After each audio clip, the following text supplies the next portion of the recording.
नमस्कार, मैं हूं अंकित। आप देख रहे हैं टीवी 9 बिहार झारखंड। मुख्यमंत्री नीतीश कुमार के नए कैबिनेट में किसको कौन सा मंत्रालय मिलेगा, इस पर फैसला आज हो गया। सबसे बड़ी खबर यह है कि सम्राट चौधरी को गृह मंत्रालय मिला है, यानी कि बिहार पुलिस अब बीजेपी के पास रहेगी। उसका नेतृत्व करेंगे सम्राट चौधरी। सम्राट चौधरी के हाथों में बिहार पुलिस है। अब इस चीज़ का मायने क्या निकाला जा सकता है, क्योंकि अमित शाह ने कहा था कि सम्राट चौधरी के लिए एक रैली के दौरान कहा था कि कुछ बड़ा सोच के रखे हैं। ये बड़ा कितना बड़ा हो सकता है, इस बड़ा के मायने क्या हो सकते हैं? क्या गृह मंत्रालय सम्राट चौधरी के पास जाना मात्र एक पद का हस्तांतरण है, या फिर 20 सालों में पहली बार ऐसा होना, शक्ति का भी एक तरीके से दूसरी पार्टी में जाना है? हमारे साथ हमारे executive editor Pankaj Kumar sir हैं। सर, सम्राट चौधरी को मिला गृह मंत्रालय। गृह मंत्रालय को क्या सिर्फ एक पद को सम्राट चौधरी तक जाना है तक ही समझा जाए, या इसको ये भी समझा जाए कि नीतीश कुमार के हाथ से एक बड़ी शक्ति भी गई है, और कुछ लोग तो ये कह रहे हैं कि दूसरा मुख्यमंत्री समझ लो, इतनी ताकत आ गई है, क्योंकि वो तो दूसरी पार्टी के हैं और अमित शाह को रिपोर्ट करते हैं। देखिए, सम्राट चौधरी का कद 2024 में ही बढ़ गया था जब उनको उप मुख्यमंत्री बनाया गया। इस बात को आप जान लीजिए। और पार्टी ने उन पर विश्वास किया, भरोसा जताया। अब पार्टी का भरोसा सम्राट चौधरी पर क्यों था, इसको भी समझना बेहद जरूरी है। दरअसल जब 2022 में बीजेपी और जेडीयू दोनों अलग हुई, उसके बाद सम्राट चौधरी जिस तरीके से मुरेठा बांध करके नीतीश कुमार को अटैक कर रहे थे और फ्रंट से अटैक कर रहे थे, जरा सोचिए कि नीतीश कुमार को अटैक कर रहा था कौन? कुशवाहा समाज का एक नेता। अगर कोई और अटैक करता तो बड़ी दिक्कत होती, लेकिन कुशवाहा, कोयरी और कुर्मी का एक बड़ा समूह, जाति का समूह नीतीश कुमार का वोट बैंक रहा है, आधार वोट बैंक रहा है। तो पार्टी ने उनको प्रमोट किया और पार्टी ने फिर उनको उप मुख्यमंत्री बना दिया। अब देखिए, उप मुख्यमंत्री बनते हैं सम्राट चौधरी, उसके बाद फिर वो उस रोल में आते हैं जिस रोल में पार्टी उनको चाहती थी। वो अयोध्या जाते हैं, अपना बाल मुड़वाते हैं और उसके बाद नीतीश कुमार से शानदार संपर्क कायम करते हैं और इस तरीके से विश्वसनीय बन जाते हैं कि नीतीश कुमार जहां भी जाते हैं सम्राट चौधरी उनके साथ होते हैं। आपको याद होगा, हम लोग एक डिबेट कर रहे थे और वो डिबेट कर रहे थे कि आखिरकार क्यों संजय झा और ललन सिंह चार्टर प्लेन से दिल्ली पहुंचे थे। उसमें यह बात हो रही थी कि क्या मुख्यमंत्री को लेकर के दिक्कत है, तो हमने आपसे कहा था कि मुख्यमंत्री को लेकर के कोई दिक्कत नहीं है, मुख्यमंत्री नीतीश कुमार ही बनेंगे। लेकिन मैंने आपको बताया था कि कई सारे ऐसे विभाग हैं जो जेडीयू के पास रहे हैं, इस बार ऐसा होने नहीं जा रहा है। लेकिन किसी को भी उम्मीद नहीं थी कि पिछले 20 साल से जिस विभाग को नीतीश कुमार ने कभी छोड़ा नहीं, वो इस बार सम्राट चौधरी को दे देंगे या बीजेपी को दे देंगे। तो दरअसल विभागों के बंटवारे को ही लेकर के बातचीत चल रही थी और ये बातचीत जब पूरी नहीं हुई तो आपको याद होगा, शपथ ग्रहण समारोह से ठीक उसके पूर्व संध्या पे अमित शाह पटना आने वाले थे और पटना आए भी, मिले भी, बातचीत भी हुई। तो दरअसल उस समय से ये चीज बहुत साफ हो गया कि मुख्यमंत्री तो नीतीश कुमार रहेंगे, लेकिन इस बार सरकार का स्वरूप थोड़ा अलग होगा। अलग क्या होगा वो आपको दिखाई पड़ रहा है। जरा सोचिए कि पार्टी लाइन में किस तरीके से सम्राट चौधरी फिट बैठ रहा है। यूपी में केशव मौर्य कुशवाहा समाज से, हरियाणा में नायाब सैनी कुशवाहा समाज से, बिहार में सम्राट चौधरी कुशवाहा समाज से। जरा ये देखिए कि कुशवाहा समाज पर किस तरीके से बीजेपी फोकस कर रही है, क्योंकि इसकी संख्या ज्यादा है, इस बात को आप समझिए। और अभी जो अपर ओबीसी कहते हैं ना, ओबीसी में भी अपर ओबीसी, उसमें कुर्मी, कुशवाहा ये समाज आता है। कुर्मी के बड़े चेहरे नीतीश कुमार हैं, कुशवाहा का बड़ा चेहरा बीजेपी लगातार बनाने का प्रयास कर रही है और उसमें अब बहुत हद तक सफल हुई है। लोकसभा में थोड़ा झटका लगा था, लेकिन विधानसभा में यह झटका नहीं लगा है, इस बात को आप जान लीजिए। 70% से ज्यादा वोट कुशवाहा का एनडीए के पक्ष में गया है, चाहे शाहाबाद हो, चाहे मगध हो, चाहे तारापुर मुंगेर का इलाका हो, बांका का इलाका हो, फिर उधर मोतिहारी हो, आप देखेंगे कि मेजॉरिटी वोट एनडीए के तरफ गया है। तो जो जाति को साधने में बीजेपी कामयाब रही उसमें सम्राट चौधरी बड़ा चेहरा थे। इसमें कोई शक नहीं है कि उपेंद्र कुशवाहा भी इस बार एनडीए के फोल्ड में थे और उपेंद्र कुशवाहा के एनडीए के फोल्ड होने की वजह से कुशवाहा समाज में कोई कंफ्यूजन नहीं था कि आखिरकार वोट किसको करना है। इस बात को आप जान लीजिए। अब सम्राट चौधरी को इतना महत्वपूर्ण विभाग क्यों मिल गया, यह समझना बहुत जरूरी है और यही मैंने आपसे कहा था कि इस बार सरकार का स्वरूप थोड़ा अलग होगा। देखिए अंकित, एक बात बहुत साफ है कि अभी तक नीतीश कुमार जो चाहे वही करते रहे, चाहे वो बीजेपी के साथ रहें चाहे वो आरजेडी के साथ रहें। उनकी संख्या 43 भी थी, तब भी उनके पास एक ऑप्शन था कि वो उधर जाएंगे तो उसकी सरकार बन जाएगी, इधर रहेंगे तो इनकी सरकार बन जाएगी।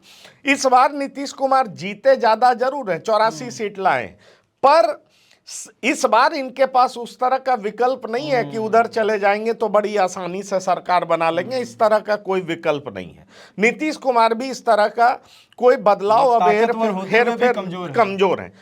यही तो मैं आपसे कह रहा हूं कि 2020 में अगर आप पूरे नीतीश कुमार का जो राजनीतिक सफर है उस पर आप ध्यान दें तो 2005 से लेकर के 2020 तक के चुनाव में नीतीश कुमार बहुत ताकतवर रहे।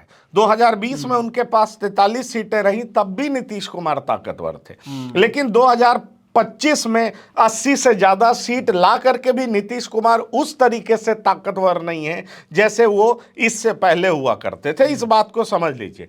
लेकिन इसके बावजूद नीतीश कुमार का अभी भी विकल्प नहीं है, यह बात भी साबित हो गया, इसीलिए वो मुख्यमंत्री हैं। लेकिन इस बात को समझना बहुत जरूरी है कि बीजेपी बहुत पहले से कह रही थी कि पार्लियामेंट्री बोर्ड तय करेगा। दरअसल जब आप मांगते बड़ा हैं तो कुछ तो मिलता है ना, और राजनीति में यही होता है। यह दबाव की राजनीति थी, पार्लियामेंट्री बोर्ड तय करेगा। अब विधायक बीजेपी के पास ज्यादा, एलजेपी बीजेपी के कोटे में, और फिर आप उपेंद्र कुशवाहा बीजेपी के कोटे में, और हिंदुस्तानी आवाम मोर्चा भी बीजेपी के कोटे में, क्योंकि एक एमपी और केंद्र में केंद्रीय मंत्री। तो समझ लीजिए कि बीजेपी ताकतवर थी और बार्गेन करने की पोजीशन में थी। पर बीजेपी ये कभी नहीं चाहती कि नीतीश कुमार इधर से हट करके चले जाए, और बीजेपी ये भी नहीं चाहती कि नीतीश कुमार हटेंगे तो परसेप्शन लेवल पे बड़ी दिक्कत होगी। तो नीतीश बने रहे, नीतीश को मुख्यमंत्री बनाया, लेकिन बार्गेन क्या किया कि भाई इस बार हमको कृषि दे दो। मतलब इस बार बीजेपी पिछलग्गू नहीं दिखना चाहती है, ये बात आप समझ लीजिए। मैं आपका घटक दल हूं पर मैं पिछलग्गू नहीं हूं, आपका साथी हूं। इससे पहले हमेशा होता रहा कि नीतीश जो चाहे वो करते रहे, लेकिन इस बार गृह विभाग अगर बीजेपी अपने हाथ में रखती है तो उसका मतलब बहुत साफ है कि बीजेपी ने जबरदस्त तरीके से विभागों के बंटवारे को लेकर के जेडीयू से बार्गेन किया है और गृह विभाग हासिल करने में कामयाब रही है। अब मैंने आपको यह बताया कि दरअसल कुशवाहा समाज पर इतना फोकस क्यों है। फ्यूचर लीडरशिप भी तो तैयार करना है।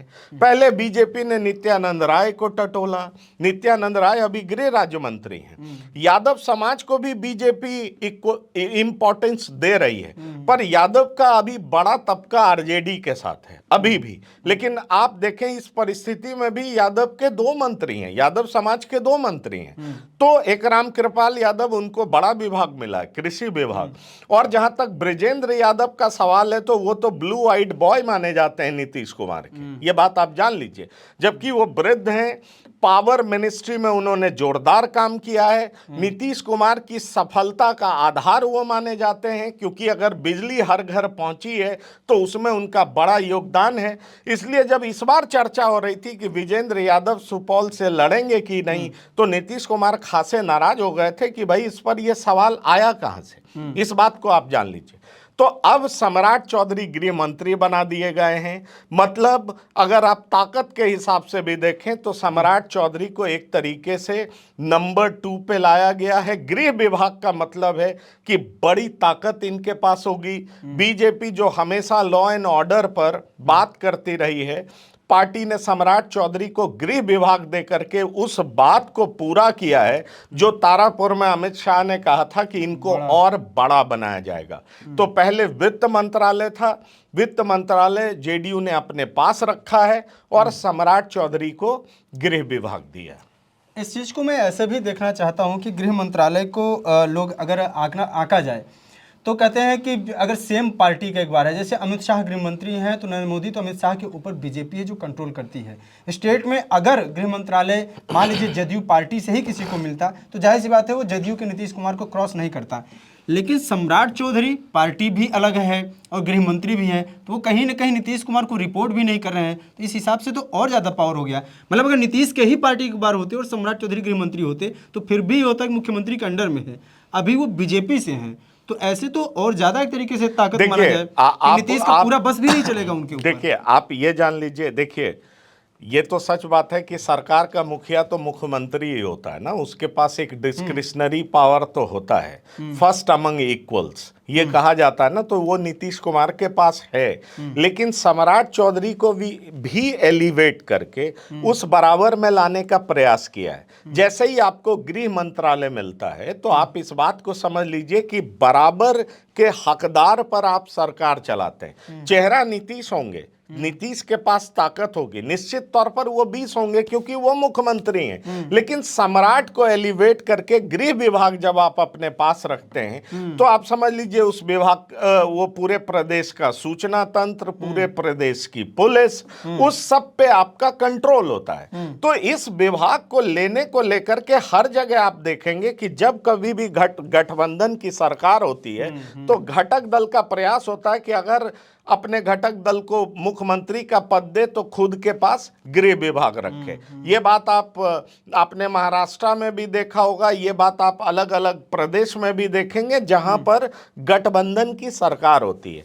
बिहार में इस बार गठबंधन की सरकार है, बिहार में नीतीश कुमार के पास अब दूसरा विकल्प नहीं है और बीजेपी ने उनको मैक्सिमम बीजेपी जो दे सकती थी वो दी। वो मानिए आप चेहरा हैं, आपके नाम पर जीते हैं, लेकिन हमारी भी ताकत है और हमारे आपसे ज्यादा विधायक हैं। हर बार हमने आपको दिया और आपकी जरूरत भी थी, महत्ता भी थी। लेकिन सच्चाई ये है कि इस बार नीतीश कुमार के पास पहले से ज्यादा विधायक होने के बावजूद 2010 में नीतीश के पास ज्यादा विधायक थे, लेकिन उसके बाद जब भी नीतीश कुमार के पास विधायक की संख्या आप देख लेंगे तो इस बार ज्यादा विधायक हैं। लेकिन उसके बावजूद नीतीश कुमार उतने पावरफुल नहीं हैं। वजह यह है कि पहले विकल्प था, इस बार विकल्प नहीं है। वजह यह है कि बीजेपी जिस तरीके से चुनाव लड़ी उसमें बीजेपी की भयानक जीत हुई और बीजेपी का स्ट्राइक रेट बहुत शानदार है, सारा रिकॉर्ड बीजेपी तोड़ी। इसलिए बीजेपी शुरुआत से जो कह रही थी पार्लियामेंट्री बोर्ड तय करेगा, उसका बहुत साफ मतलब था कि बीजेपी एक तरीके से दबाव बना रही और बीजेपी मैक्सिमम एक्सट्रैक्ट करने के प्रयास में।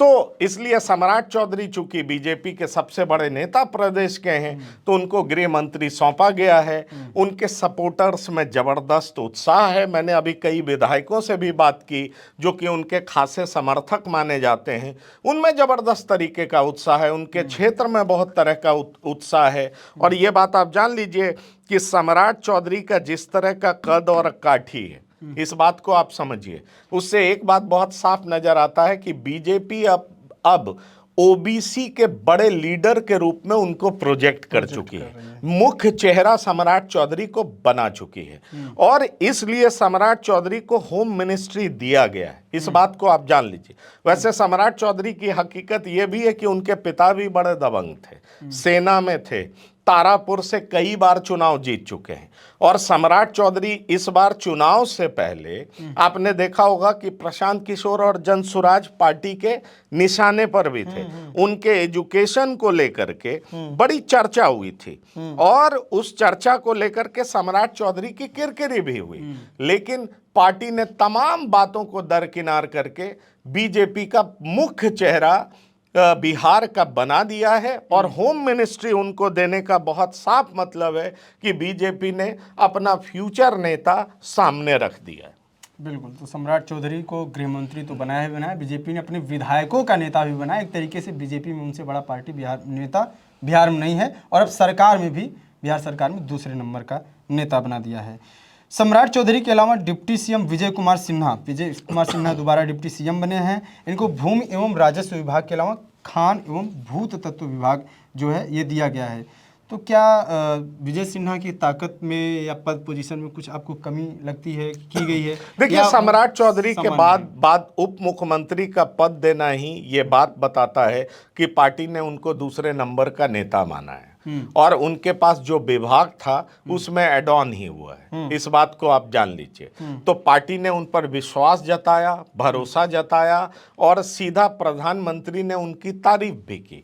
तो विजय सिन्हा को लेकर के बहुत तरह की भ्रांतियां थीं, बहुत तरह की बातें की गई, लेकिन शीर्ष नेतृत्व का वो विश्वास जीते हुए हैं। और इस बात को आप जान लीजिए कि जब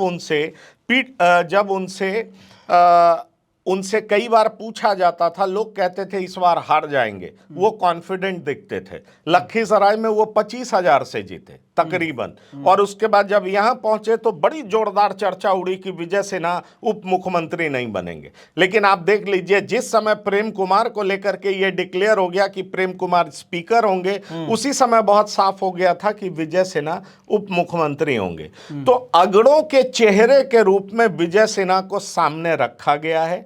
और इसके पीछे बड़ी वजह यह है कि जो जाति पिछले 35 साल से बीजेपी का आधार वोट बैंक बनी हुई है, उस जाति से विजय सिन्हा आते हैं और विजय सिन्हा उसमें सीनियर मोस्ट हैं, इसलिए उनको पुरस्कृत किया जा रहा है। बार बार बीजेपी उन पर भरोसा जता रही है। आप देखिए, कभी वो स्पीकर बनते हैं, स्पीकर बनने के बाद वो डिप्टी सीएम बनते हैं। इस बार भी वो जीत करके आए हैं तो डिप्टी सीएम बने हैं। तो मुझे नहीं लगता कि उनका कोई डिमोशन हुआ है। भाई, डिप्टी सीएम है वो, और उसके बाद उनके पास उपनेता है।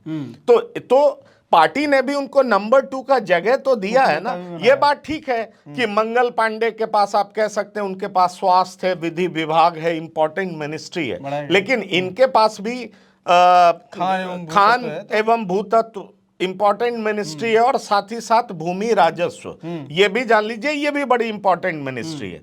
तो कुल मिलाकर के आप पार्टी के हायरार्की में देखेंगे तो विजय सिन्हा इंपॉर्टेंट व्यक्ति हैं, और साथ ही साथ शीर्ष नेतृत्व का आशीर्वाद, विश्वास इनके साथ बना हुआ है, और यही वजह है कि फिर से विजय सिन्हा डिप्टी सीएम है। हम बात जब कर रहे हैं सम्राट चौधरी की, फिर मंगल पांडे की बात कर रहे हैं, फिर दिलीप जायसवाल की भी बात करने वाले हैं, तो फिर मुझे याद आता है प्रशांत किशोर का। इन तीनों पे ही आक्रामक थे और बड़ा पोजीशन दे दिया गया और बड़ा कद बढ़ाया गया। दिलीप जायसवाल पार्टी के अध्यक्ष बने तो ये मंत्री पद उनको छोड़ना पड़ा। अब फिर से मंत्री दे दिया, अध्यक्ष भी हैं, मंत्री भी हैं, उद्योग मंत्री बनाया गया। तो क्या माना जाए कि दिलीप जायसवाल भी, मतलब बीजेपी एक तरीके से कह रही है कि जितना अटैक करोगे उतना और पावरफुल करेंगे? देखिए, दिलीप जायसवाल समाज से आते हैं, इस बात को आप जान लीजिए। तो जायसवाल समाज का बड़ा वोट है, और जायसवाल समाज से कई नेता हैं। एमपी के तौर पर आप देखें तो संजय जायसवाल हैं, और पार्टी में आप देखें तो पार्टी के लंबे समय से वो कोषाध्यक्ष भी रहे। कोषाध्यक्ष होना बड़ा इंपॉर्टेंट बात होता है किसी भी पार्टी के लिए, क्योंकि आप फंड मैनेज करते हैं, पार्टी को के बेहतर फंक्शनिंग में आपका बड़ा योगदान होता है। तो इन पर बहुत तरह के आरोप तो लगे, लेकिन बीजेपी ने इनको उद्योग मंत्री बना दिया। इसका मतलब बहुत साफ है कि बिहार को नया प्रदेश अध्यक्ष मिलने वाला है, ये बात आप जान लीजिए। और ये उद्योग मंत्री रहेंगे, मतलब जितने तरह के आरोप इनके खिलाफ जनसुराज पार्टी ने लगाया, बीजेपी के शीर्ष नेतृत्व ने इसको पूरे तरीके से खारिज कर दिया। इनके ऊपर हत्या का आरोप लगाया, कहा यह गया कि लोकल एसपी ने अपनी पत्नी को एमबीबीएस की डिग्री दिलाने के लिए जो मर्डर का इन्वेस्टिगेशन था वो प्रॉपर नहीं था और इनको क्लीन चिट दे दिया गया। इस तरह के भी आरोप लगे। और आपको याद है कि जो शाह परिवार था वो प्रशांत किशोर के प्रेस कॉन्फ्रेंस में बैठा भी था, लेकिन पार्टी ने इसको दरकिनार कर दिया। आपको याद होगा, उदय सिंह का मैं इंटरव्यू कर रहा था, वो हमारे साथ जुड़े थे। उन्होंने ये भी बताया था कि दिलीप जायसवाल को प्राइम मिनिस्टर ऑफिस में बुलाया गया, ये उनके शब्द थे। देखिए आगे उनके साथ क्या होता है। ठीक है, चुनाव के दरमियान थोड़े नेपथ्य में गए थे अध्यक्ष होते हुए भी, लेकिन पार्टी जिस तरीके से जीती है, पार्टी ने उनको उद्योग मंत्री बना करके एक बार फिर से उन पर भरोसा जताया है। तो सवाल ये उठता है कि इतने कम लोग इतने कम लोग मंत्री बने हैं और उसमें दिलीप जायसवाल भी चेहरा हैं, तो आप समझ लीजिए एक पार्टी के प्रति वफादारी, दूसरा सामाजिक संतुलन, जाति का संतुलन, फिर एरिया वाइज संतुलन, क्योंकि वो किशनगंज से आते हैं और किशनगंज से एमएलसी बनना भी कोई छोटी बात नहीं है। तो वो जीतते हैं, उसके बाद देख लीजिए पार्टी ने उनको मंत्री बनाया, तो आप समझ सकते हैं कि जितने भी आरोप जनसुराज ने लगाया, कोर्ट ऑफ लॉ में कहाँ स्टैंड करेगा ये तो बाद की बात है, लेकिन सवाल ये उठता है अगर पार्टी की बात करें तो पार्टी ने उन पर पूरा भरोसा जताया। ठीक है, एक बड़ा पद और है, नितिन नवीन को पथ निर्माण विभाग और साथ ही साथ उनको नगर विकास एवं आवास विकास का विभाग का जिम्मेदारी सौंपी है। बड़ा पोजीशन है, बिल्कुल बड़ा पोजीशन है, बिल्कुल बड़ा पोजीशन है। देखिए कास्ट के चेहरे के रूप में इनको प्रमोट करने की कोशिश है, इस बात को आप समझिए। कहा यह जा रहा था कि इस बार कास्तों में नाराजगी है, नितिन नवीन जो है बीजेपी के बड़े ही डिवोटेड लीडर माने जाते हैं और नितिन नवीन बार बार जीतते भी हैं, इनके पिता भी जीतते रहे थे। तो बड़ा सवाल यह है कि इस बार फिर से जीते हैं नवीनगर से, अगर मैं सही जगह बता पा रहा हूं तो वहां से इनकी जीत हुई और जीत होने के बाद ये पटना से जीतते हैं, पटना के एक असेंबली से जीतते हैं, वहां से इनकी जीत हुई है। चर्चा ये थी कि कुम्हरार से केसी से ना जीतेंगे, इस बार कायस्थ नाराज हैं, लेकिन ऐसा कुछ भी नहीं हुआ। जब जनता का फैसला आया, जब मतपेटी खुला तो पता चला कि नितिन नवीन भी जीत रहे हैं और कुम्हरार में केसी सिन्हा कहीं दिख नहीं रहे। तो आप समझिए केसी सिन्हा जिनकी किताबें बहुत लोग पढ़े हैं वो चुनाव में हार गए, जबकि उनकी चर्चा बहुत ज्यादा थी। नितिन नवीन पर एक तो समाज को लेकर के, क्योंकि कायस्थ समाज से एक ही मंत्री बना है, तो इनको बड़ा मंत्रालय दिया गया है, इनको कैपेबल भी माना जाता है और साथ ही साथ एक समाज को साधने का प्रयास भी किया गया। क्योंकि आप याद करिए पटना से वो भी जीतते हैं, अगर हम बात करें, क्योंकि वो एमपी बने लेकिन मंत्री नहीं बनाए गए और मंत्री नहीं बनाने की वजह से बड़ी चर्चा चली कि भाई क्यों नहीं मंत्री बनाया गया, इसको लेकर के बहुत चर्चा चली। लेकिन नितिन नवीन जब विधानसभा चुनाव जीतते हैं तो 2 इंपॉर्टेंट मिनिस्ट्री देना ही अपने आप में बताता है कि पार्टी ने किस कदर उन पर भरोसा जताया है और साथ ही साथ जिस समाज से आते हैं उसको लेकर के पार्टी ने किस तरह से उसको साधने का प्रयास किया।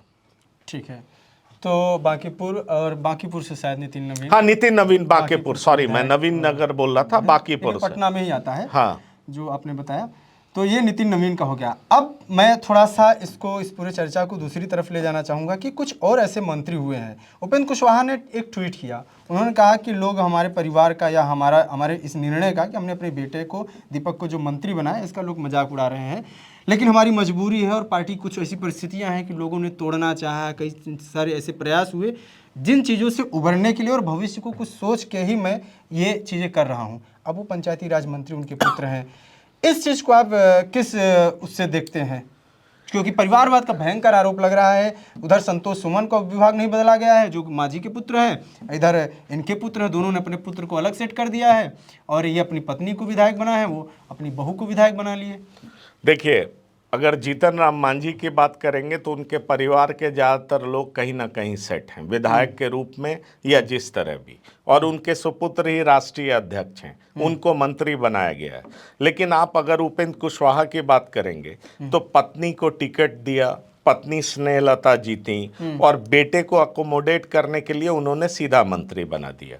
अब इसके ये मायने निकाले जा रहे हैं कि चूंकि इन्होंने गठबंधन पर एक तरह से दबाव डाल दिया कि 6 महीने के भीतर आप हमें एमएलसी का पद दे दीजिए, एमएलसी का पद अपने बेटे को देंगे, बेटा मंत्री बना रहेगा और इससे एक बड़ा जो उन्होंने सीटों को लेकर के बार्गेन किया होगा, बात की होगी, उसमें ये इंश्योर हो जाएगा कि एक एमएलसी का सीट +1 हो गया। दूसरी बड़ी बात देखिए ये चर्चा क्यों है, दरअसल इनकी पार्टी में और भी लोग हैं, माधव आनंद हैं, IM पास हैं और बड़े बड़े आईटी सेक्टर में उन्होंने काम किया है। लेकिन माधव आनंद एमएलए तो बने हैं, अच्छे वोट से जीते हैं। कई लोग ये बात उठा रहे हैं कि भाई माधव आनंद को क्यों नहीं मिनिस्टर बनाया गया। तो देखिए, एक बात आप जान लीजिए, छोटी पार्टियां जितनी भी हैं वो परिवारवादी हैं ही, इस बात को आप जान लीजिए। क्षेत्रीय दल जो भी है वो परिवारवादी है। आप देख लीजिए, चिराग पासवान है, चिराग पासवान के बाद आज नंबर 2 पे कौन है, तो उनके बहनों ही अरुण भारती हैं। आप जीतन राम मांझी को उठा करके देख लीजिए, उनके समधन, उनकी बहू, उनके बेटे आपको सब दिखाई पड़ेंगे, वो विधायक बने हुए हैं। सवाल ये उठता है, उपेंद्र कुशवाहा अपनी जाति के अलावा किसी और को कैसे ये पद दे सकते थे। माधव आनंद को लेकर के चर्चा है, तो माधव आनंद को कैसे बनाते, और अपने परिवार में भी उनको किसको सेटल करना था वो उन्होंने दिमाग में रखा होगा। भाई, एक कुशवाहा के तौर पर अपने खुद के बाद अपने बेटे को तो पॉलिटिकली ग्रूम करेंगे ना। विषय है कि अगर आप अपने बेटे को ही ठीक है ग्रूम करना था और बेटा आपका आने वाले समय में संभालेगा, तो पत्नी की जगह बेटे को ही विधानसभा चुनाव लड़ा लेते और मंत्री भी बना लेते। अब पत्नी को भी बना लिया, फिर बेटे को भी आराम से बना लिया। देखिए, वो उतना बड़ा रिस्क लेना नहीं चाहते थे ना। आप समझिए कितना जबरदस्त लॉन्चिंग हो गया। हाँ। आप इस बात को समझिए, बेटे को लॉन्च करना था और अचानक मंत्री बना दिया। आज चर्चा में तो है ना, दीपक प्रकाश गलत वजह से ही चर्चा में है, पर चर्चा में तो हैं, पर वो विदेश में पढ़े हैं, बेहतर परफॉर्म करते हैं, तो ये हो जाएगा कि ठीक है, उपेंद्र कुशवाहा ने अपने बेटे को बनाया तो क्या गलत किया। और कुशवाहा समाज इसको मास्टर स्ट्रोक मान रहा होगा। बहुत सारे लोग ऐसे कह रहे होंगे, जहां जाति की पॉलिटिक्स हावी हो वहां पर ये करना गलत नहीं है, और उपेंद्र कुशवाहा ने यही काम किया है। आप भले ही हम और आप मीडिया में चर्चा कर लें, लेकिन उपेंद्र कुशवाहा भी अब अपने अगली पीढ़ी को पॉलिटिक्स के लिए तैयार करेंगे या नहीं करेंगे।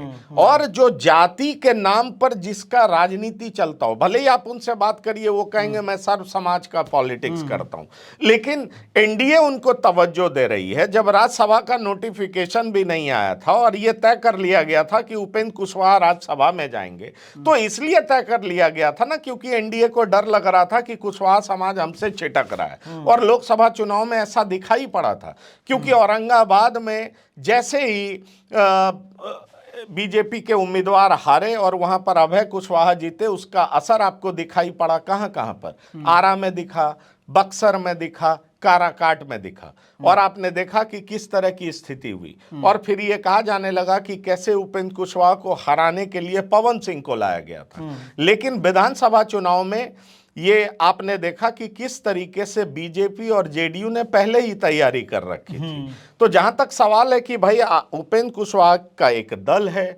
उस दल को अकोमोडेट करना है, कुशवाहा के बीच में मैसेज देना है कि बीजेपी कुशवाहा समाज को गंभीरता से लेती है, तो इसलिए विधानसभा चुनाव में ऐसा किया गया।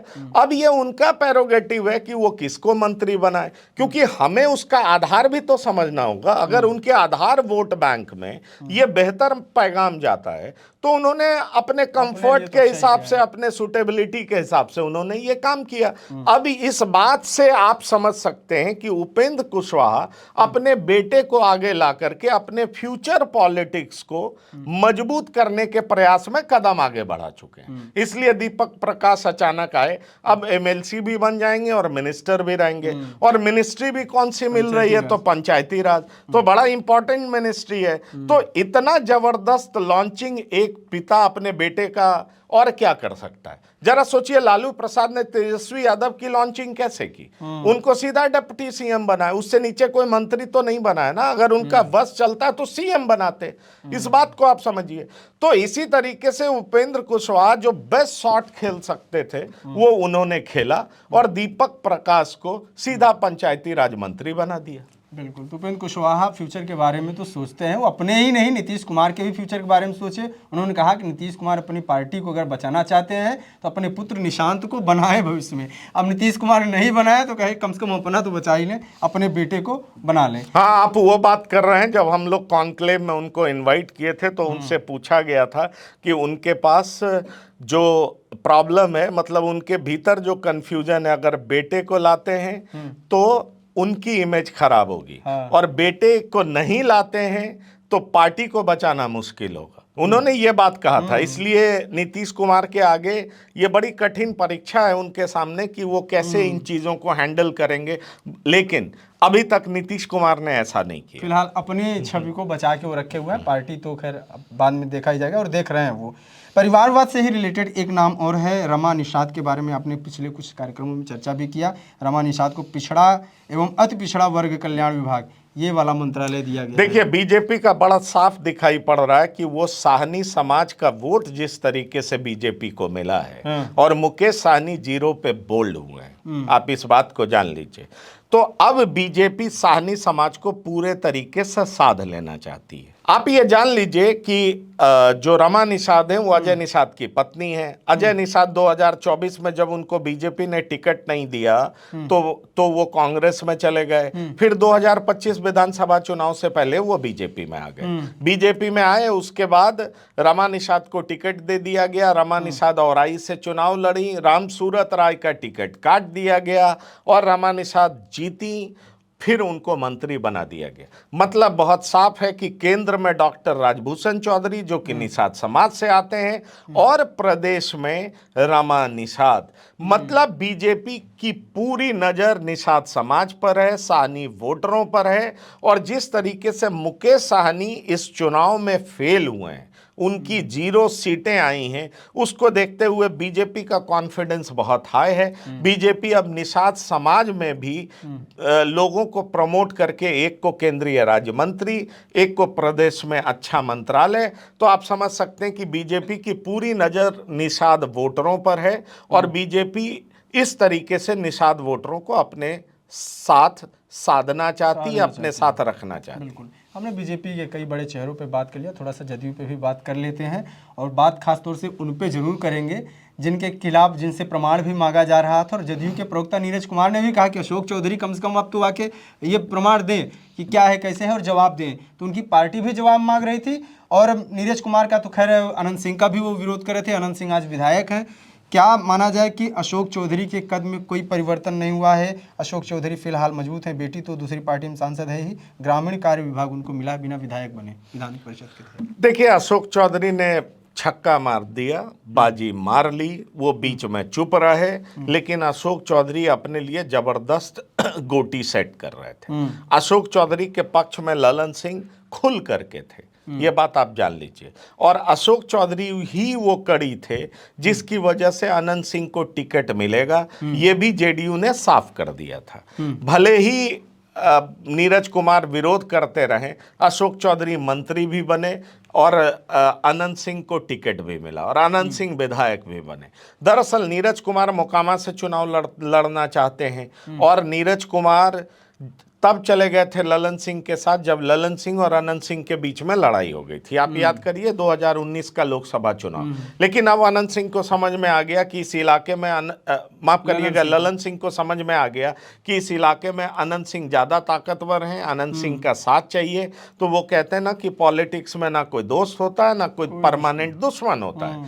तो ललन सिंह का आपने देखा होगा, वो विजुअल बहुत चर्चा में था कि उनकी गाड़ी में कैसे ये आगे बैठते हैं जो 2019 में एक दूसरे को देखना पसंद नहीं करते। दोनों साथ और उसके बाद जो स्थिति हुई जेल थी में जाने के बाद तो आप समझ लीजिए, भले ही नीरज कुमार कुछ बोले लेकिन अशोक चौधरी पर भरोसा दिखाया गया है। पर एक बात मैं अंकित जरूर कहना चाहूंगा कि नीतीश कुमार अगर पुराने नीतीश कुमार होते तो अशोक चौधरी मंत्री नहीं होते। इस बात को आप जान लीजिए। ये मैं 2 इंसिडेंट से कोट कर सकता हूं। एक मेवालाल, आपको याद होगा, गुजर भी गए लेकिन मंत्री बने, उनके ऊपर कोई आरोप आया, उनको रिजाइन करने को कहा गया। जीतन राम मांझी इनकी सरकार में मंत्री थे, उनको भी कहा गया कि आप रिजाइन करिए। अब दरअसल पॉलिटिक्स का रुख, दशा और दिशा बदलता जा रहा है। आप बीजेपी में देखिए, कभी आडवाणी जी पर जब हवाला का मामला आया था तो उन्होंने कहा था जब तक मुझे कोर्ट से क्लीन चिट नहीं मिलेगा मैं किसी भी पद पर नहीं रहूंगा। लेकिन अब कितने भी आरोप लगते रहे, वो मंत्री बन रहे हैं। और ये सिलसिला आम आदमी पार्टी ने भी बखूबी शुरू किया, क्योंकि वो अपने लोगों को, अपने मंत्रियों को खुद ही क्लीन चिट देते थे, खुद ही ईमानदार बताते थे। इन्वेस्टिगेशन में जो भी आता था उसको कहते थे कि ईडी को कुछ नहीं मिला, सीबीआई को कुछ नहीं मिला। बहरहाल कुछ नहीं मिला होगा, मैं उस पर सवाल नहीं उठा रहा हूं, लेकिन आप देखेंगे उसके बाद से लगातार ये जो नई बीजेपी है, जो कि शाह और मोदी के हाथों में है, उसमें भी हम ये देख पा रहे हैं कि बिहार की जो स्थिति है, जिस पर कई लोग निशाने पर थे, आरोप लगे, इन लोगों ने उन पर ज्यादा भरोसा जताया। वजह यह थी कि उनकी नजरों में, पार्टी की नजरों में, जनता की अदालत में वो बाइज्जत बरी हुए हैं, इसलिए उनको मंत्रालय दिया गया है। तो इस नए बीजेपी में भी आप देखेंगे कि इस तरह के आरोप का कोई असर नहीं पड़ता है, और जो इस बार की जेडीयू है उसमें भी हम देख रहे हैं कि इस तरह के आरोप का कोई असर नहीं है। इस बार के जेडीयू को थोड़ा सा और समझना चाहेंगे हमारे दर्शक भी, कि एक तरफ कहते हैं कि जो है नीरज कुमार तमाम जो भी आरोप लगाते हैं, जब सीट शेयरिंग की बात चली तो कई लोग बोले कि आज नीतीश कुमार ने ललन सिंह को और संजय झा को, दोनों को खूब डांटा है। लेकिन ये वही ललन सिंह है, ये वही संजय झा है जो तब से अभी तक निरंतर चलते चले आ रहे हैं। मीटिंग करनी होती है अमित शाह से तो ये मीटिंग करते हैं, नरेंद्र मोदी के साथ ललन सिंह दिखते हैं सड़क रोड शो करते हुए, और उसके बाद सारी चीज़ें। क्या माना जाए कि नीतीश कुमार को पूरा भरोसा और संगठन कहीं न कहीं चला ही रहे संजय झा और ललन सिंह, और ये पूरी लॉबी सीट? देखिए, एक बात आप जान लीजिए, ललन सिंह अब पूरे तरीके से बीजेपी के करीब जा चुके हैं, और संजय झा पहले से ही करीब थे। दरअसल जब दोनों का हित सधता है एक दूसरे के साथ, तो कोई कड़ी तो चाहिए ना, और वो कड़ी संजय झा और ललन सिंह है। भाई नीतीश कुमार के विश्वास पात्र ललन सिंह है, तभी ना केंद्रीय मंत्रिमंडल में उनको जगह मिला है। जेडीयू के एक एमपी को जगह मिला है तो वो ललन सिंह ही है ना, इस बात को आप समझिए। इसलिए मैं आपसे ये कहना चाहूंगा कि दरअसल जिस तरह की बात उठाई जाती है, ठीक है, Nitish Kumar is the boss, और उनको जब लगा कि टिकट बंटवारे में उनके इंटरेस्ट के हिसाब से नहीं हुआ तो वो नाराज हुए, और फिर कोर्स करेक्शन किया गया। कोर्स करेक्शन किया गया तो वो जहां से टिकट चाहते थे वहां से अपने लोगों को दिलवाया, सोनवर्षा में दिलवाया, वैशाली में दिलवाया, और बिना बीजेपी से पूछे हुए उन्होंने फैसला ले लिया, क्योंकि उनको साबित करना था कि भाई मैं जो चाहूंगा वही होगा। दिल्ली में तुम फैसले कर लो, बिहार में मैं ही करूंगा। तो उस समय थोड़ी अफरा तफरी मची, पर आप बीजेपी की तारीफ करेंगे, बीजेपी दरअसल ऐसे मुद्दों में बड़ी अकोमोडेटिव होती है। बीजेपी समझ रही थी कि नीतीश कुमार की जरूरत बिहार में क्या है। इन्होंने जो कुछ भी किया बीजेपी ने उसको स्वीकार किया, और साथ ही साथ चिराग पासवान को भी समझाया कि आपकी सीटों में अदला बदली हुआ है, तब भी आप हमारे साथ बने रहिए। और फिर जब पांचों पार्टी का इक्वेशन बना, समीकरण बना, तो हवा इतनी तेज एनडीए के पक्ष में बह गई कि जिस उम्मीदवार को लेकर के पहले से कहा जा रहा था कि ये लड़ाई में नहीं है, वो सारे उम्मीदवार एलजेपीआर के जीत गए। सारे पंडित कह रहे थे कि भाई 9-10 ही उम्मीदवार हैं लड़ाई में हैं, बाकी तो 19 कहीं है ही नहीं। लेकिन आप देख लीजिए कि 19 सीट एलजेपी जीत जाती है, और जिस तरह का स्ट्राइक रेट, चाहे हम का हो, चाहे उपेंद्र कुशवाहा की पार्टी का हो, चाहे बीजेपी का है, चाहे जेडीयू का है, ये तो बताता है ना कि इन 5 दलों का संगठन जबरदस्त मजबूत था। और ये जो 10 हज़ारिया चुनाव और तमाम सोशल वेलफेयर स्कीम्स का जो असर दिखा, वो कैसा परिणाम में दिखा, वो आप और हम जानते हैं। तो इसीलिए मैं आपसे कह रहा हूं कि नीतीश कुमार ने जो किया, उनको कहां तक क्या करना था, बीजेपी ने एक्सेप्ट किया, एलजेपीआर ने एक्सेप्ट किया, और पॉलिटिक्स में बीजेपी ने इस चीज को ध्यान में रखा कि गठबंधन नहीं टूटे, मैसेज नहीं जाए कि घटक दलों में अविश्वास है, और विश्वास कायम रखते हुए मैक्सिमम क्या एक्सट्रैक्ट किया जा सकता है वो बीजेपी ने किया, और उसका परिणाम आपने देखा, होम मिनिस्ट्री ले लिया। इस बात को आप जान लीजिए। तो इस तरीके से नीतीश कुमार को भी ये बात माननी पड़ी कि ठीक है, आप होम मिनिस्ट्री ले लीजिए, वित्त मंत्रालय हमको दे दीजिए, और वित्त मंत्रालय जेडीयू के पास है। तो आप कह सकते हैं कि अभी नीतीश के बाद भाई 2 पावरफुल लोग कौन है? एक तो कार्यकारी राष्ट्रीय अध्यक्ष संजय झा है, तो जब तक उस पद पर हैं तो संगठन को लेकर के, पार्टी को लेकर के, बीजेपी के साथ बातचीत को लेकर के जिम्मेदारी किसके हाथ में होगी? वो संजय झा के हाथ में होगी। और केंद्रीय मंत्रिमंडल में ललन सिंह है तो पावरफुल है, प्राइम मिनिस्टर का कॉन्फिडेंस भी इंजॉय करते हैं और साथ ही साथ चीफ मिनिस्टर का भी कॉन्फिडेंस इंजॉय करते हैं। तो ये सारा चीज इनको भी पावरफुल बनाता है। तो ये दो व्यक्ति सेतु का काम कर रहे हैं जेडीयू और बीजेपी के बीच में। ठीक है, एक बड़ा मंत्रालय और है शिक्षा विभाग का मंत्रालय, जिस पर पिछली सरकार में और उसके पहले जब तेजस्वी के साथ थे तब भी बड़ी बहस होती थी और बड़े अधिकारी, दो बड़े अधिकारी इस विभाग से रिलेटेड फेमस हुए थे, किस तरीके से स्कूलों में जाते थे, औचक निरीक्षण वगैरह। ये मंत्रालय सुनील कुमार को मिला है, इस पर बात करिए, उसके बाद फिर हम समाप्त करेंगे। देखिए, शिक्षा मंत्रालय की चर्चा बहुत चुनाव में नहीं हुई। हाँ। लेकिन अपर मुख्य सचिव डॉक्टर सिद्धार्थ के द्वारा लिए गए बहुत सारे ऐसे फैसले रहे, चाहे शिक्षकों के तबादले को लेकर के हो, जिसकी वजह से आपने देखा होगा कि जब डॉक्टर सिद्धार्थ होम सेक्रेटरी थे तो पावर कॉरिडोर में लोग भले ही जानता होगा, लेकिन जब वो अपर मुख्य सचिव बने तो उनकी चर्चा गांव गली हर जगह होने लगी। वो स्कूलों के इंस्पेक्शन में जाते थे तो चर्चा होती थी, वो ट्रेन में चलते थे चर्चा होती थी, वो सड़क पे चलते थे चर्चा होती थी और उनका वीडियो खूब वायरल होता था।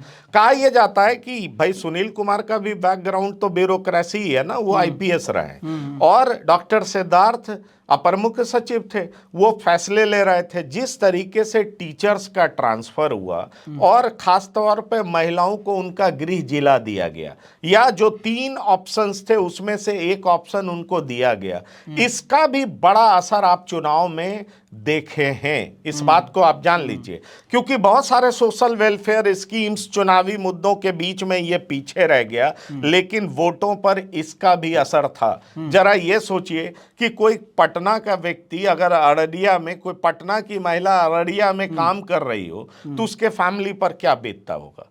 भाई सिक्योरिटी भी तो एक महिलाओं के लिए इशू है, या कोई महिला के लिए 100 किलोमीटर चल करके स्कूल अटेंड करना होगा और उसको थंब इम्प्रेशन देकर के अपना अटेंडेंस बनाना होगा, तो उसकी स्थिति क्या होती होगी। तो ये जो काम शिक्षा विभाग के द्वारा किया गया, उससे ये बात जरूर पता चला कि शिक्षा मंत्रालय भी बेहद इंपॉर्टेंट विभाग है, वो लोगों से जुड़ा हुआ है। और जितने व्यापक तौर पर शिक्षा विभाग में रिक्रूटमेंट हुआ, लोगों को नौकरियां मिली, उसके बाद उनका ट्रांसफर हुआ और खास तौर पर महिलाओं का ध्यान रखा गया, उसका भी आप असर कह सकते हैं कि चुनाव परिणाम में दिखा है। अब सुनील कुमार जो हैं वो उसके मंत्री हैं, पहले भी थे, इस बार भी उन पर फिर से नीतीश कुमार ने भरोसा जताया है। और जहां तक डॉक्टर सिद्धार्थ का सवाल है तो वो अभी डेवलपमेंट कमिश्नर बने हुए हैं। ठीक है, तो जदयू के पास एक और ये भी बड़ा मंत्रालय है। फिलहाल हमने कई बड़े खास जो प्रमुख मंत्रालय हैं उन पर भी बात किया, और इसके साथ ही साथ सर ने बताया कि जो मंत्री हैं उनका बैकग्राउंड क्या है और उन सबके मायने क्या हैं। इन तमाम पे आपकी क्या राय है, कमेंट बॉक्स में अपनी राय देते रहिए और इसी तरह की और वीडियोस के लिए देखते रहिए TV9 बिहार झारखंड। नमस्कार।